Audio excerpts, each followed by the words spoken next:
नमस्कार। आज हम एक ऐसे कहानी की गहराइयों में उतर रहे हैं जो हमें विज्ञान, कल्पना और मानवता के भविष्य से जुड़े कुछ बड़े सवालों तक ले जाती है। नमस्कार। हमारे पास प्रॉक्सिमा एक्स एक नई शुरुआत नाम के एक वृत्तांत के कुछ अंश है जी। और आज हमारी पड़ताल का मकसद है इस कहानी को एक तरह से जीना, जैसे ये कोई बड़े बजट की साइंस फिक्शन फिल्म हो, एक नाटकीय सिनेमाई अनुभव। बिल्कुल। और देखना कि ये तस्वीरें, ये कल्पना हमें क्या सोचने पे मजबूर करती है। हाँ, तो चलिए इस यात्रा को शुरू करते हैं, ब्रह्मांड के ज्ञात किनारे से भी परे। दिलचस्प बात यह है, जैसा आपने कहा, कि ये कहानी सिर्फ अंतरिक्ष यात्रा या एडवेंचर के बारे में नहीं है। सही। ये उससे कहीं ज्यादा है।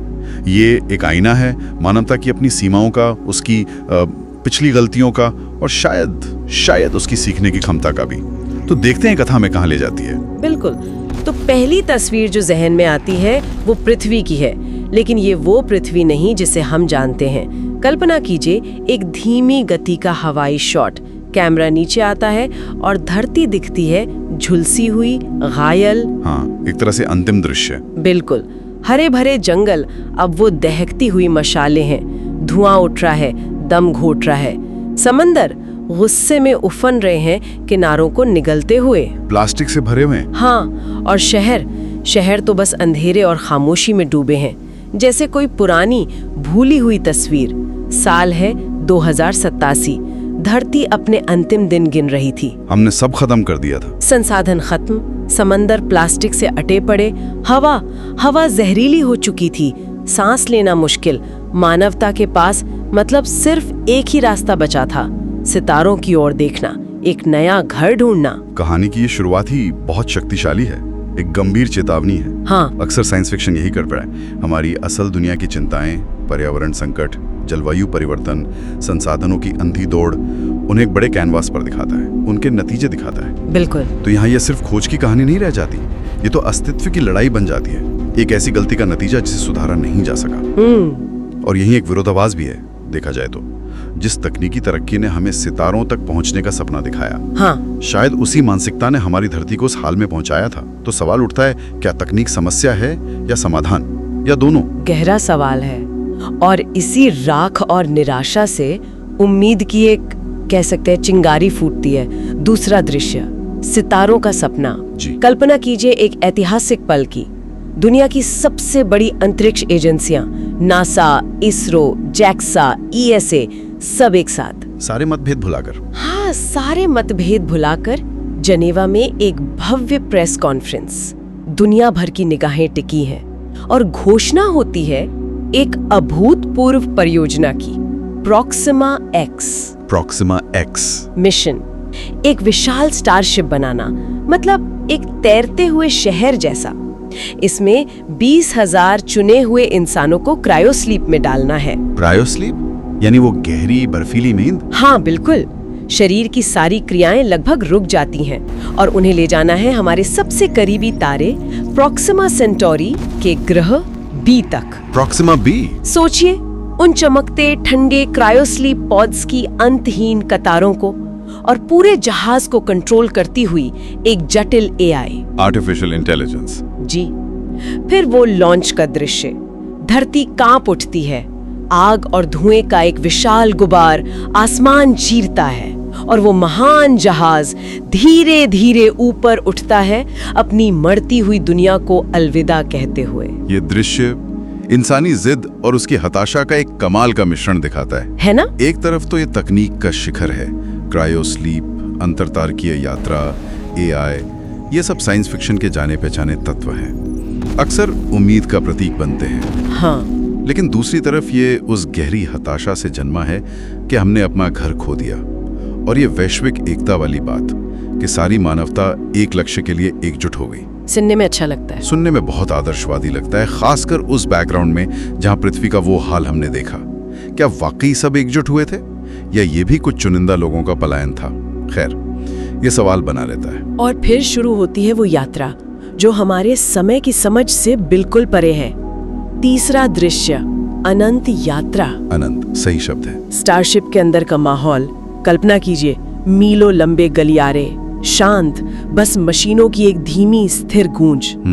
एआई रोबोट्स चुपचाप तैरते हुए अपना काम कर रहे हैं, सिस्टम की जांच, मरम्मत, निगरानी सब पर नजर रखे हुए। वो जाग रहे हैं, इंसान सो रहे हैं। बिल्कुल। और अंदर उन पॉड्स में 20,000 इंसान गहरी ठंडी सपनों रहित नींद में।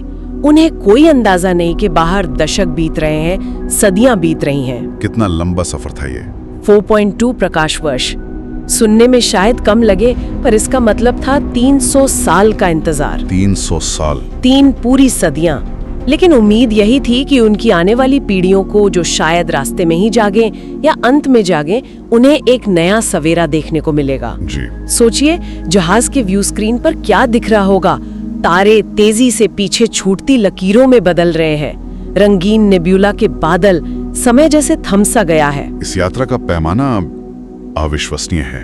300 साल, मतलब कई पीढ़ियां इस जहाज पर ही जन्म लेकर खत्म हो सकती थी अगर वो जागे होते। हाँ बिल्कुल। और ये एआई पर हमारी निर्भरता को, पूरी निर्भरता को दिखाता है। इस मिशन के लिए एआई जरूरी थी, लेकिन 300 साल तक एक मशीन के नियंत्रण में रहना।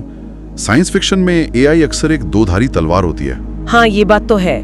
वो सहायक भी है और संभावित खतरा भी। क्या ये एआई इन 300 सालों में बदली नहीं होगी? क्या उसके अपने कोई लक्ष्य नहीं बने होंगे? ये अनकहे सवाल कहानी में गहरा तनाव पैदा करते हैं। सब कुछ प्लान के मुताबिक ही चलेगा, इसकी क्या गारंटी थी? कोई गारंटी नहीं थी। 300 साल, एक पूरी सभ्यता का जीवन काल। और फिर वो पल आता है जिसका इंतजार था। चौथा दृश्य, प्रॉक्सिमा बी पर आगमन। मंजिल। हाँ, मंजिल।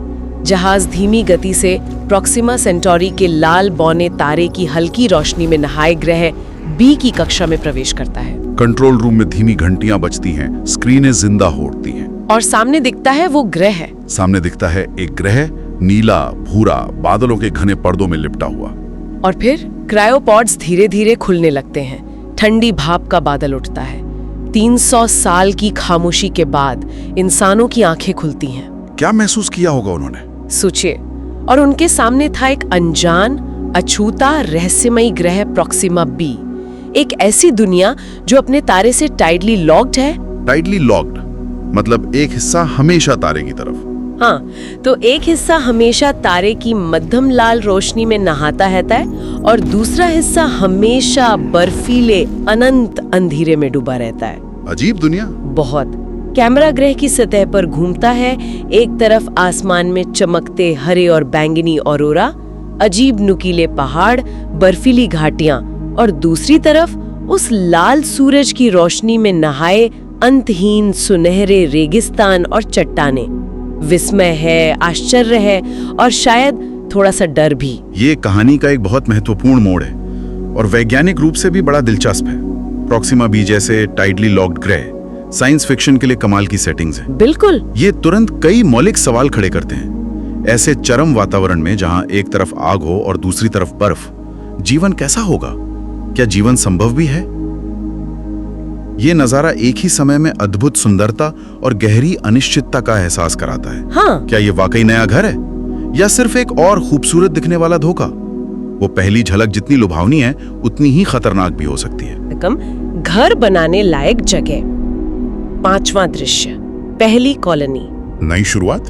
हाँ, नई शुरुआत। पूरी लगन और तेजी से इंसान अपना पहला ठिकाना बनाना शुरू करते हैं। विशाल पारदर्शी गुंबद जमीन से उगने लगते हैं। उन्हें बचाने के लिए? हाँ, ग्रह के कठोर मौसम और शायद अनदेखे खतरों से बचाने के लिए। अंदर ऑक्सीजन फार्म लगाए जाते हैं। फसलें हाइड्रोपोनिक्स से बिना मिट्टी के पानी में उग रही हैं। तकनीक का कमाल। बच्चे गुंबद के नीचे बने कृत्रिम आकाश के नीचे दौड़ रहे हैं। उन्होंने असली नीला आसमान कभी देखा ही नहीं। परिवार फिर से एक साथ बैठकर खाना खा रहे हैं, हंस रहे हैं, और फिर वो ऐतिहासिक पल। प्रॉक्सिमा बी पर पहले इंसानी बच्चे का जन्म होता है। वाह, एक नई उम्मीद, एक नई दुनिया में नई जिंदगी की पहली किलकारी।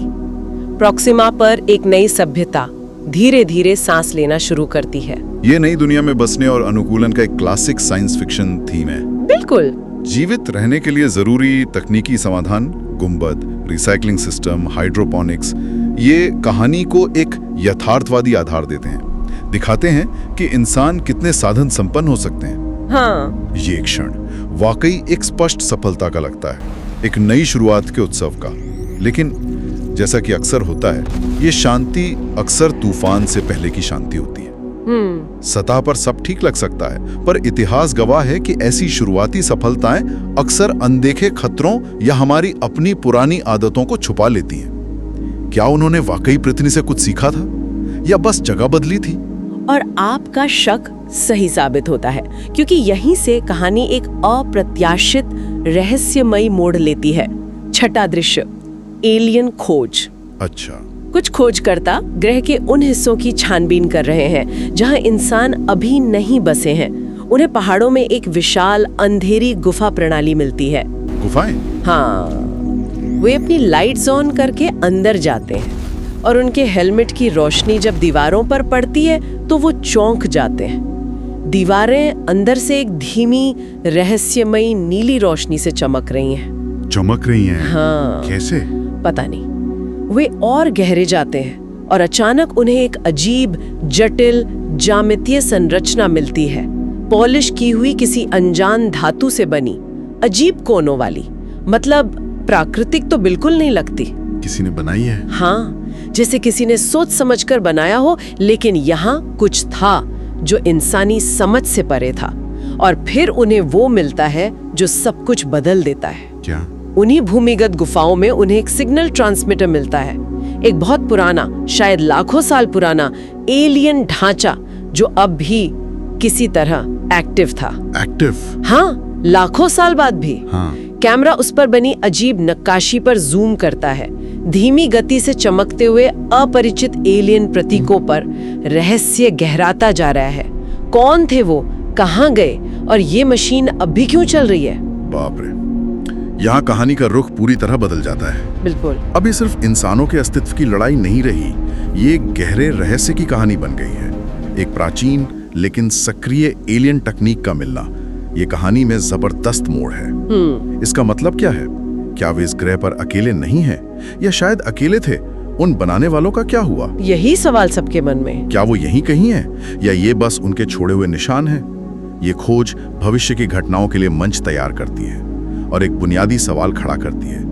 क्या ये ग्रह वाकई खाली था जब इंसान यहाँ आए थे? यहाँ कुछ है जो पेचीदा है। हाँ, ये खोज कहानी में न सिर्फ एक नया आयाम जोड़ती है, बल्कि इंसानों के अपने अस्तित्व पर भी सवाल खड़े करती है। और ये सवाल पूरी कॉलोनी में हलचल मचा देता है। सातवां दृश्य, महान एहसास। बहस शुरू। हाँ, कॉलोनी के नेता, वैज्ञानिक, रणनीतिकार सब एक आपातकालीन बैठक में हैं। स्क्रीन पर उस चमकती हुई एलियन संरचना की तस्वीरें, घंटों की बहस, और फिर एक चौंकाने वाली, असहज करने वाली थ्योरी सामने आती है। क्या थ्योरी? क्या प्रोक्सिमा बी पहले किसी और, शायद इंसानों से भी ज्यादा उन्नत सभ्यता का घर था? ओह। अगर हाँ, तो वो कहाँ गए, उनका अंत कैसे हुआ?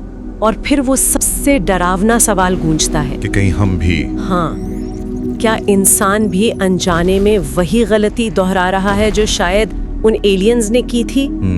क्या वे इस नए घर को भी वैसे ही बर्बाद करने की राह पर है जैसे उन्होंने पृथ्वी को किया था?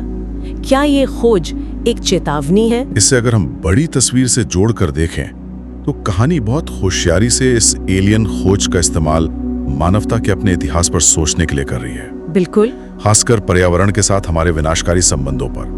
यह विचार के इतिहास खुद को दोहरा सकता है, चाहे आप कितने भी प्रकाश वर्ष दूर क्यों ना चले जाएं। ये कहानी को एक दार्शनिक गहराई देता है। सही कहा। ये सवाल सिर्फ उन एलियंस के बारे में नहीं रह जाता, ये खुद इंसान की प्रकृति के बारे में बन जाता है। यह एक महत्वपूर्ण सवाल उठाता है कि क्या हम अपनी गलतियों से सीखने में सक्षम हैं, या हम विनाश के चक्र को दोहराने के लिए मजबूर हैं? और जैसे ही ये सवाल हवा में तैरता है, मानो ग्रह खुद जवाब देना शुरू कर देता है।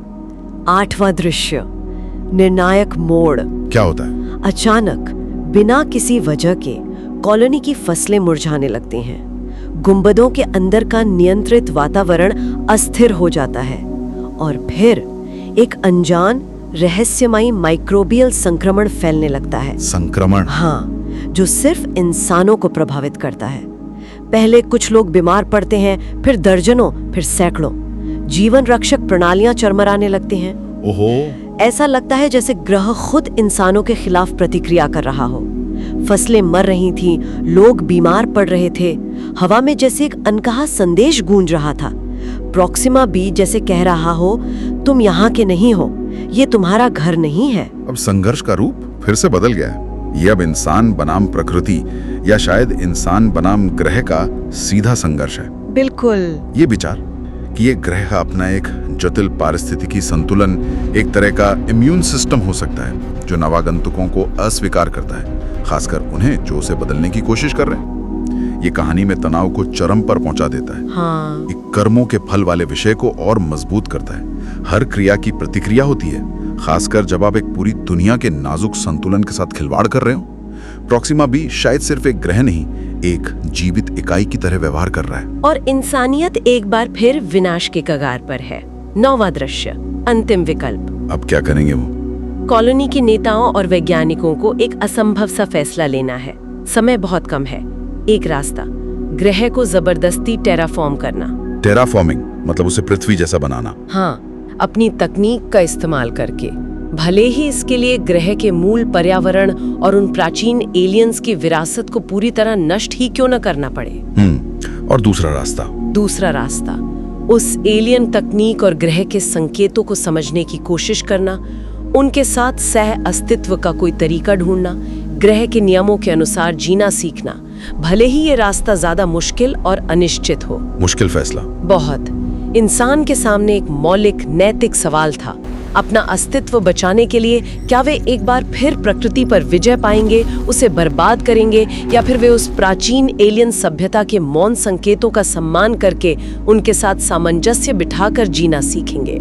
इस चुनाव का नैतिक भार बहुत ज्यादा है। टेराफॉर्मिंग बनाम सह अस्तित्व। हाँ, ये उपनिवेशीकरण की कहानियों में, चाहे वो धरती पर हो या अंतरिक्ष में, एक केंद्रीय संघर्ष है। ये हमारी असल दुनिया की विकास बनाम संरक्षण की बहसों का प्रतिबिंब है। बिल्कुल। क्या हमें अपनी जरूरतों के लिए पर्यावरण को बदलना चाहिए, या हमें पर्यावरण के साथ तालमेल बिठाना सीखना चाहिए? इस निर्णय का वजन इसलिए भी बहुत बड़ा है क्योंकि यह न केवल उनके तात्कालिक अस्तित्व को बल्कि उनकी भविष्य की पहचान को भी परिभाषित करेगा। वो क्या बनेंगे? हाँ, वे किस तरह की सभ्यता बनना चाहते हैं। क्या वे पुरानी गलतियां दोहराएंगे या एक नया रास्ता चुनेंगे? और यही आता है कहानी का सबसे शक्तिशाली, भावनात्मक और निर्णायक मोड़, 10वां दृश्य। क्या होता है आखिर में? हताशा और उम्मीद के बीच कॉलोनी के कुछ लोग, शायद वैज्ञानिक या नेता, वापस उन चमकती हुई भूमिगत गुफाओं में जाते हैं। उसी जगह? हाँ, वे कांपते हाथों से उस प्राचीन एलियन संरचना को फिर से सक्रिय करते हैं, शायद और जानकारी की तलाश में। अचानक गुफा तेज नीली रोशनी से भर जाती है और हवा में एक त्रिआयामी जीवंत होलोग्राफिक छवि उभरती है। होलोग्राफिक छवि? हाँ, ये उन प्राचीन एलियंस की कहानी है जो कभी इस ग्रह पर रहते थे। एक ऐसी प्रजाति जो तकनीकी रूप से बहुत उन्नत थी, लेकिन अपने लालच, अपने विस्तार की अंधी चाह और अपने ग्रह के संसाधनों के अंधाधुंध शोषण के कारण अपने ही बनाए असंतुलन का शिकार हो गई और अंततः विलुप्त हो गए।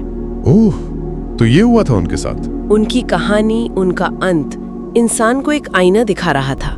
जो गलती उन्होंने लाखों साल पहले की थी, वही गलती इंसान आज यहाँ प्रॉक्सिमा बी पर दोहराने की कगार पर था।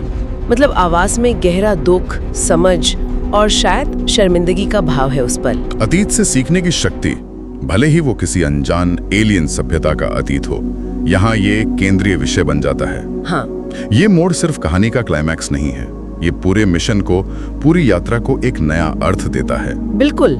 ये अब सिर्फ एक नया घर खोजने के बारे में नहीं रह गया था, ये इस बारे में था कि मानवता उस घर में कैसे रहेगी, किस तरह से जिएगी। क्या वो विनाश के उसी पुराने चक्र को दोहराएंगे, या वे आखिरकार इतिहास से, भले ही वो एलियन इतिहास हो, कुछ सीखेंगे? ये कहानी को सिर्फ तकनीकी समाधानों से परे ले जाकर नैतिक और दार्शनिक विकास की बात करता है, और ये इसे बहुत गहरा और यादगार बनाता है। और अंत में वो फैसला लेते हैं। कहानी के निष्कर्ष में कॉलोनी के नेता और लोग मिलकर निर्णय करते हैं, वे प्रॉक्सिमा बी का शोषण नहीं करेंगे। टेराफॉर्मिंग नहीं? टेराफॉर्मिंग का विनाशकारी प्लान रद्द कर देते हैं। इसके बजाय वे उस प्राचीन एलियन तकनीक और ग्रह के नाजुक प्राकृतिक संतुलन को समझने की कोशिश करते हैं। वे सीखते हैं कि कैसे प्रकृति के साथ, उस एलियन विरासत के साथ संतुलन और सम्मान के साथ जिया जाए। सहअस्तित्व। हाँ, सहअस्तित्व। अंतिम दृश्य में हम देखते हैं कि इंसानी कॉलोनी की रोशनियां उन प्राचीन एलियन संरचनाओं की धीमी नीली चमक के साथ घुल मिल रही हैं। एक नया शांत सामंजस्य बन रहा है और पार्श्व में एक आवाज गूंजती है जो आशावादी है, पर जिसमें एक चेतावनी भी छुपी है। क्या कहती है वो आवाज? प्रोक्सिमा एक्स सिर्फ एक मिशन नहीं था, ये एक परीक्षा थी और शायद पहली बार इंसान ने समझ लिया था कि नए घर की तलाश तभी सफल होती है जब हम अपनी पुरानी विनाशकारी आदतों को पीछे छोड़ना सीखते हैं और पर्दा गिरता है। यह निश्चित रूप से एक आशावादी, लगभग कह सकते हैं कि आदर्शवादी संकल्प है। हाँ है तो। कहानी विनाश और विजय के परिचित रास्ते को छोड़कर प्रबंधन, समझ और सामंजस्य की ओर मुड़ती है। ये एक शक्तिशाली संदेश देती है कि सच्ची प्रगति शायद तकनीकी श्रेष्ठता में नहीं बल्कि नैतिक और व्यवहारिक परिपक्वता में है। बिल्कुल। यह दिखाता है कि मानवता सीखने और बदलने में सक्षम है। कम से कम इस कहानी के काल्पनिक दायरे में तो है ही। ये अंत एक जरूरी उम्मीद जगाता है, खासकर उस निराशाजनक शुरुआत के बाद। तो ये थी प्रोक्सिमा एक्स की कहानी, न केवल अंतरिक्ष के अंधियारों से गुजरती एक रोमांचक यात्रा, बल्कि अस्तित्व, खोज, हमारे कर्मों के नतीजों और अंततः परिवर्तन की संभावना के विषयों के माध्यम से भी एक गहरी पड़ताल। जी। हमने देखा कि कैसे मानवता विनाश के कगार से वापस आई, एक नया घर पाया और शायद सबसे महत्वपूर्ण बात, खुद को समझने और शायद बदलने का एक मौका पाया। एक मौका। तो इसका क्या मतलब है? शायद इसका सीधा सा मतलब ये है कि हमारा भविष्य सितारों में उतना नहीं लिखा है जितना हमारे अपने भीतर, हमारे निर्णयों में और बदलाव लाने की हमारी इच्छा और क्षमता में लिखा है। असली यात्रा शायद बाहरी दुनिया की नहीं, भीतरी दुनिया की है। बिल्कुल। ये कहानी एक जरूरी और सकारात्मक संदेश देती है, लेकिन एक विचार है जो फिर भी मन में कौंधता रहता है। क्या? खासकर कहानी की शुरुआत में मानवता के उस विनाशकारी ट्रैक रिकॉर्ड को देखते हुए। हाँ, पृथ्वी का जो हाल था वही।